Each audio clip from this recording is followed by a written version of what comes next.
Headlines प्रायोजक राम बंधू लोणचे. आता प्रत्येक जण जिंकेल.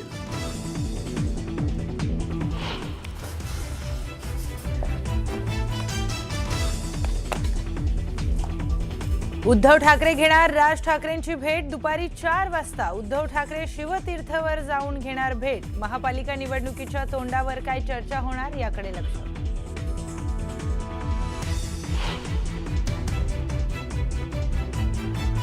कृपाशंकर सिंग यांचं विधान अनावधानानं नाही तर ती भाजपची खेळी, ते भाजपचे बोलके पोपट, तर पैसा फेको तमाशा देखो अशी भाजपची रणनीती. संजय राऊतांची जोरदार टीका.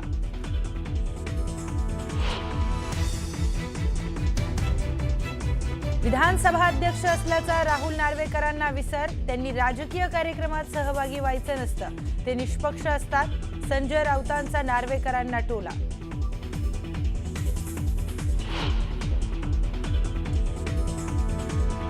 वर्ष सरलं तरी तशी संकटही सरली, तर संकट ओढावलेले नसून जाणीवपूर्वक आली होती. माजी मंत्री धनंजय मुंडेंचं मोठं विधान.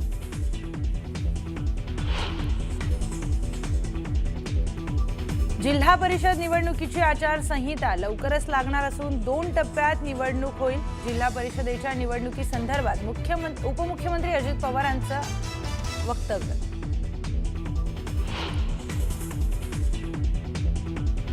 नगर परिषद निवडणुकीमध्ये चांगला निकाल लागला. आता पालिका निवडणुकीमध्ये जनता आम्हाला निवडून दे. राज्यात अनेक ठिकाणी सत्ता बदल झालेला दिसेल. विजय वडेट्टीवारांचं विधान.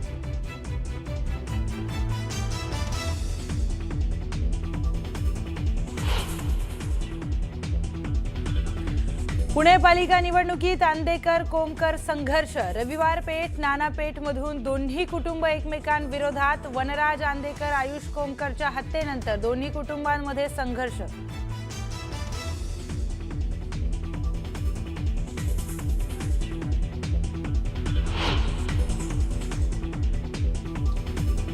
पुण्यात शिवसेनेच्या 2 इच्छुकांमध्ये तुफान राडा. एबी फॉर्मवरून झालेल्या वादातून उमेदवार उद्धव कांबळेंनी प्रतिस्पर्धी उमेदवाराचा फॉर्म गेला. पोलिसांकडून गुन्हा दाखल.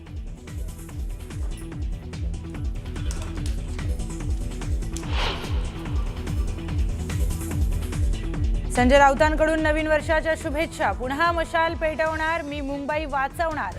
संजय राऊतांची सोशल मीडियावर सूचक पोस्ट.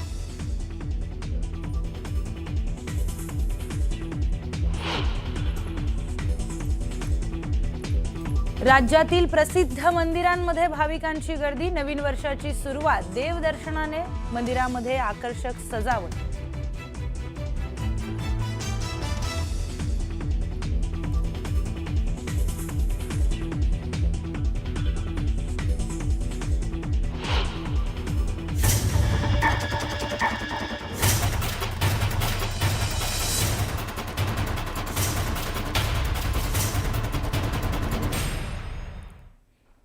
नमस्कार, मी प्रियंका लाठी. बातमीपत्रामध्ये आपल्या सर्वांचं स्वागत आहे. बातमीपत्राच्या सुरुवातीलाच एक ब्रेकिंग न्यूज समोर येते. उद्धव ठाकरे राज ठाकरेंची भेट घेणार आहेत. आज दुपारी 4 वाजता उद्धव ठाकरे शिवतीर्थवर जाणार आहेत. आज पुन्हा एकदा ठाकरे बंधूंची भेट होणार आहे. तर पालिका निवडणुकीच्या पार्श्वभूमीवर ही भेट महत्त्वाची आहे. कालच अर्ज भरण्याची शेवटची तारीख ही संपलेली आहे. त्यानंतर सगळ्याच पक्षांमध्ये थोड्याफार फरकाने नाराजी नाट्य पाहायला मिळालेलं आहे. त्यामुळे ही भेट आता अतिशय महत्त्वाची आहे. पुढची रणनीती काय असणार आहे ते या भेटीमध्ये त्या संदर्भात चर्चा होण्याची शक्यता आहे. त्याचबरोबर पुढच्या प्रचाराचा वेग कसा असेल याची देखील चर्चा त्यामध्ये होणार आहे. गेल्या काही दिवसांपासून पुण्यामध्ये आंदेकर आणि कोमकरांमध्ये संघर्ष सुरू आहे. अशातच दोन्हीकडच्या लोकांमध्ये आता राजकीय संघर्षाचा नवा अध्याय सुरू झालाय. पुणे महापालिका निवडणुकीमध्ये दोन्ही कुटुंबातील महिला उमेदवार आमने सामने आले आहेत. प्रभाग क्रमांक 23 मधून गुंड बंडू आंदेकरची भाऊजाई लक्ष्मी उदयकांत आंदेकर आणि सून सोनाली वनराज आंदेकर यांनी अजित पवारांच्या राष्ट्रवादी काँग्रेसकडून उमेदवारी अर्ज दाखल केला. तर त्यांच्या विरोधामध्ये वनराजची बहीण कल्याणी कोमकरने अपक्ष उमेदवारी अर्ज भरलाय. माजी नगरसेवक वनराज आंदेकर आणि त्याचा भाचा आयुष कोमकर या दोघांच्या खून प्रकरणानंतर आंदेकर आणि कोमकर कुटुंबामध्ये संघर्ष सुरू झालाय। गुंड बंडू आंदेकरची भाऊजाई लक्ष्मी आंदेकर आणि सून सोनाली आंदेकरने अजित पवारांच्या राष्ट्रवादी काँग्रेसकडून अर्ज दाखल केलाय। यावरून सुषमा अंधारेंनी त्यांच्यावर टीका केली आहे। शेजारी पवळ्या बांधला बांध नाही पण गुण लागला।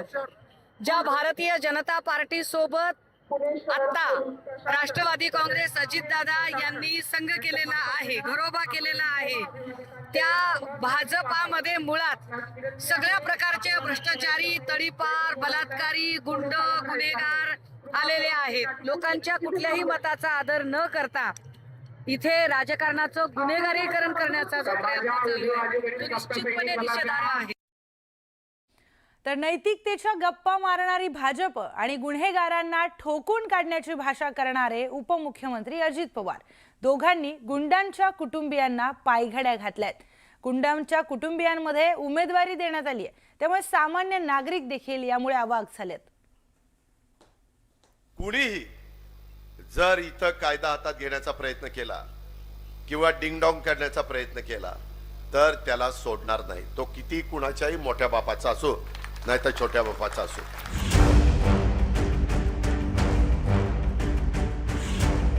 कायदा हातात घेणाऱ्याला सोडणार नाही अशी भाषा करणाऱ्या अजित पवार यांनी गुंडांच्या घरात उमेदवारी दिली। गुंडांचा थेट महापालिकेत प्रवेश व्हावा यासाठी अजित पवारांची राष्ट्रवादी काँग्रेस उतावीळ झाली। पुण्यातील एक नव्हे तर 2 कुख्यात गुंड कुटुंबात उमेदवारी देण्याचा प्रताप अजित पवारांनी केला। कुख्यात गुंड गजा मारणे आणि आंदेकर टोळीतील कुटुंबियांना उमेदवारी देण्यात आली आहे। गजा मारणेची पत्नी जयश्री मारणेला प्रभाग क्रमांक 10 मधून उमेदवारी देण्यात आली आहे, तर आंदेकर टोळीचा म्होरक्या बंडू आंदेकरची सून सोनाली आंदेकर आणि भाऊजाई लक्ष्मी आंदेकर राष्ट्रवादीकडून लढणार आहेत। आयुष कोमकरच्या खून प्रकरणात बंडू आंदेकर, सोनाली आंदेकर आणि लक्ष्मी आंदेकर सध्या जेलमध्ये आहेत। जेलमध्ये असणाऱ्या गुन्हेगाराला उमेदवारी देण्याचं पुण्यकर्म राष्ट्रवादी काँग्रेसनं केलंय। हे कमी म्हणून की काय, अजून एक गुंड बापू नायरलाही अजित पवारांनी उमेदवारी दिली आहे। गुंडांच्या कुटुंबात उमेदवारी देण्याचं अजब समर्थन राष्ट्रवादी काँग्रेसकडून करण्यात आलं, तर अजित पवारांसोबत युती करणाऱ्या शरद पवारांच्या पक्षानं गुंडांच्या कुटुंबियांना देण्यात आलेल्या उमेदवारीवर कशी सारवासारव केली तीही बघा। आरोप झालेले आहेत, न्यायालयामध्ये अजून आरोप सिद्ध झालेले नाही। मी पुन्हा एकदा सांगेल की महिला प्रतिनिधींना संधी देताना आंदेकर कुटुंब गेल्या 30-35 वर्ष या पुणे शहराच्या स्थानिक राजकारणामध्ये आहे आणि त्यांना प्रत्येक पक्षाने संधी दिलेली आहे। गेल्या मागच्या 10-15 वर्षामध्ये आमच्या पक्षामधून काम करत असताना त्यांचे स्थानिक ठिकाणावरून एकही कुठल्याही प्रकारच्या स्थानिक लोकांची कुठलीही तक्रार नाही। हा अंतर्गत कुटुंबातील विषय आहे। त्यांच्या कुटुंबातील त्यांची जी काय रायवली असेल ती त्यांच्या कुटुंबाअंतर्गत आहे। पक्षाचा आणि स्थानिक लोकांच्या लोकप्रतिनिधी म्हणून त्यांच्याकडून लोकांना कुठलाही त्रास झालेला नाही आणि आमच्या पक्षाने पूर्वी त्यांना संधी दिलेली होती।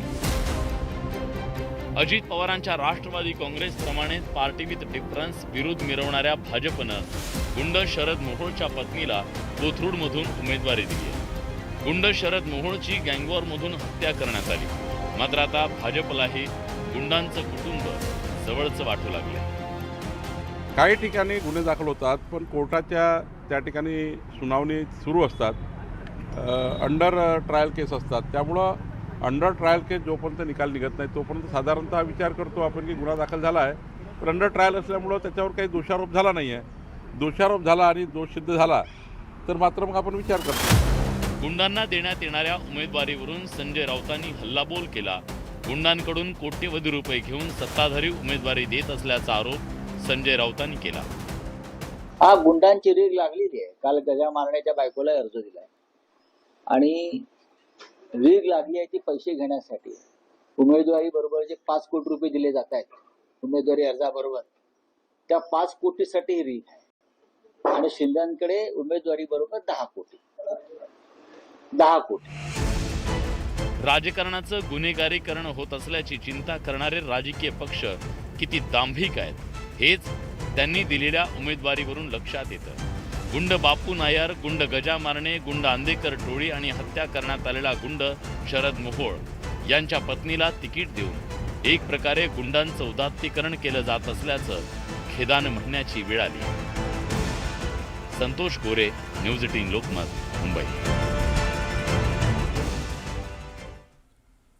नाशिकमधून पुढची ब्रेकिंग न्यूज समोर येते. नाशिकमध्ये भाजप शहर चिटणीस अमित घुगे हे नाराज असल्याचं समोर येत आहे. तिकीट वाटपामध्ये आर्थिक व्यवहार झाल्याचा घुगेंनी आरोप केलाय. भाजप शहर सरचिटणीस अमित घुगेंनी अपक्ष उमेदवारी अर्ज भरलाय. ही मोठी बातमी आपण नाशिकमधून बघतोय. नाशिकमध्ये भाजपचे शहर सरचिटणीस अमित घुगे यांनी अपक्ष उमेदवारीचा अर्ज भरलाय, कारण तिकीट वाटपामध्ये आर्थिक व्यवहार झाल्याचा आरोप घुगेंनी केलाय आणि त्यामुळेच अमित घुगे हे नाराज असल्याचं देखील कळत आहे. भाजप शहर चिटणीस अमित घुगेंनी अपक्ष उमेदवारी अर्ज भरलाय. काल उमेदवारी अर्ज भरण्याची शेवटची तारीख होती. त्यानंतर बरेच जे इच्छुक उमेदवार होते त्यांच्यामध्ये नाराजी दिसून आली. अनेकांनी ही नाराजी आपली व्यक्त केली, वेगवेगळ्या पद्धतीने व्यक्त केली. कोणी उपोषण केलं, कोणी आंदोलन केलं. पण अमित घुगे यांनी नाशिकमध्ये आता अपक्ष उमेदवारीचा अर्ज भरलाय. या भागातल्या जनतेचा मला उमेदवारी मिळावी असा पूर्णपणे आग्रह होता. भारतीय जनता पार्टीनं ती उमेदवारी नाकारून या भागातल्या जनाधार जो आहे, जनाधाराचा अपमान केलेला आहे, जनादेशाचा अपमान केलेला आहे. मी भारतीय जनता पक्षाकडनं उमेदवारी मागितली होती. मला AB फॉर्म न मिळाल्यामुळं आता माझा फॉर्म हा अपक्ष म्हणून त्या ठिकाणी व्हॅलिड झालेला आहे.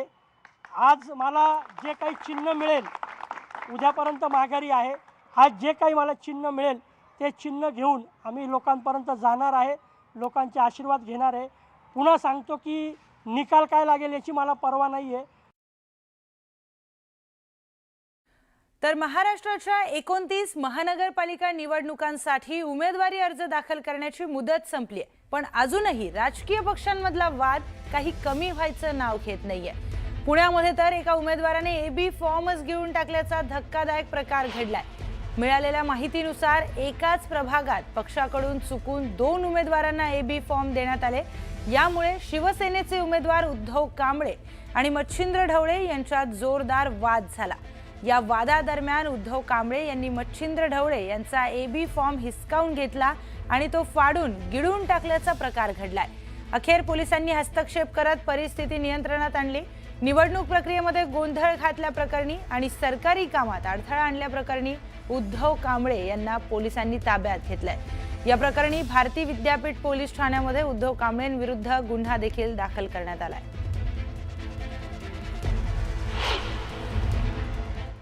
तिथल्या जे आरो मॅडम त्यांनी मला चर्चा करण्यासाठी आतमध्ये केबिनमध्ये बोलवलं. आतमध्ये नंतर त्यांनी मला एक सांगितलं सगळं की तुमचा जो प्रतिस्पर्धी आहे उद्धव कांबळे यांनी तुमचा फॉर्म AB फॉर्म फाडलेला आहे. मी म्हटलं ठीक आहे, मला चर्चा कळली म्हटलं ती. पण अशी चर्चा मला कळली की तो फॉर्म फाडला ना, त्यांनी खाल्ला तो फॉर्म, अशी मला चर्चा कळली. आता मला नव्हतं माहिती त्यांनी AB फॉर्म भरला. मला ते आज कळलं की त्यांनी त्यांचा AB फॉर्म भरला, पण त्यांनी आज माझा फाडला. आता मला काही कल्पना नाही. पण कसं आहे, ते आमच्याच पक्षातले माझे चांगले मित्र आहेत. मला काय त्यांची काय असं वाईट नाही कुठलं. पण जनरल आता जे काय असेल तो पक्ष निर्णय घेईल. उमेदवारी अर्जाच्या निमित्ताने जी राजकारणाची हास्य जत्रा चालू आहे ती अत्यंत रंजक आहे. ज्या पद्धतीने कुणी आत्मदहनाचा प्रयत्न करत आहे, कुणी उपोषणाला बसलेलं आहे, कुणी फॉर्मच खाऊन टाकत आहे, तर कुणी भाजप नेत्याच्या कानशिलात लगावत आहे. हे सगळं जर बघितलं तर मला एकच गोष्ट जाणवते, ती म्हणजे भाजप फुटीच्या उंबरठ्यावर आहे.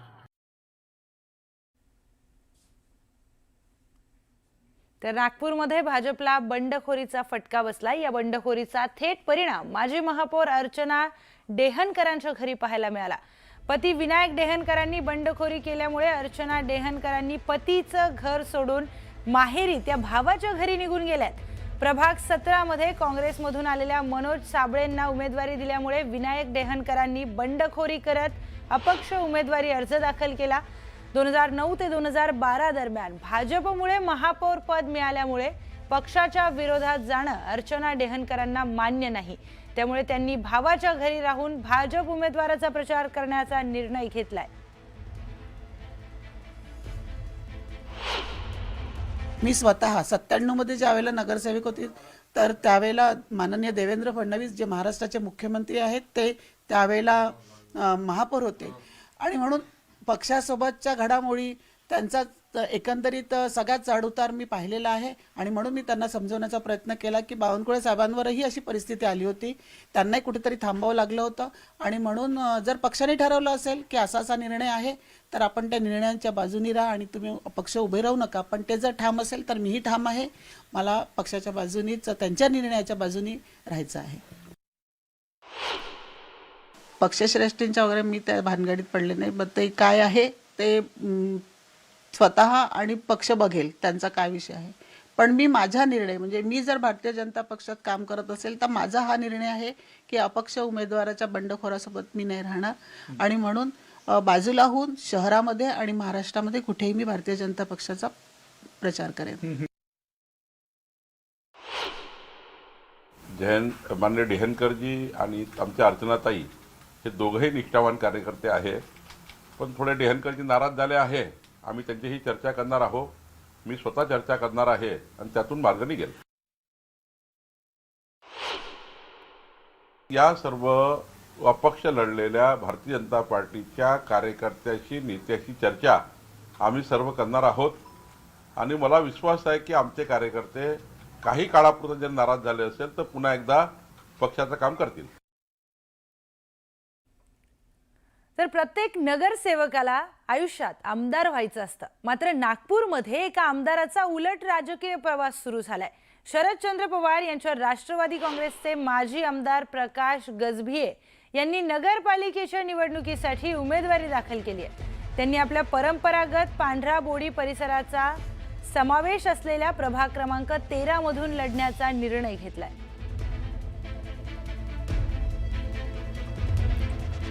पुढची बातमी आहे नागपूरमधून. नागपूर महापालिकेचा प्रभाग 22 भाजपसाठी अत्यंत प्रतिष्ठेचा प्रभाग आहे, कारण याच प्रभागामध्ये राष्ट्रीय स्वयंसेवक संघाचं मुख्यालय येतं. यंदा प्रभाग 22 मधील भाजप नगरसेवकांवर निष्क्रियतेचा आणि प्रभागातील आवश्यक विकास कामांकडे दुर्लक्ष केल्याचा आरोप एक तरुण स्वयंसेवक भाजप उमेदवारांच्या विरोधात निवडणुकीच्या मैदानात उतरलाय. निनाद दीक्षित या तरुण स्वयंसेवकाने नागरिक समितीच्या माध्यमातून निवडणूक लढवण्याचा निर्णय घेतलाय. तो नेताजी सुभाषचंद्र बोस यांच्या फॉरवर्ड ब्लॉक या पक्ष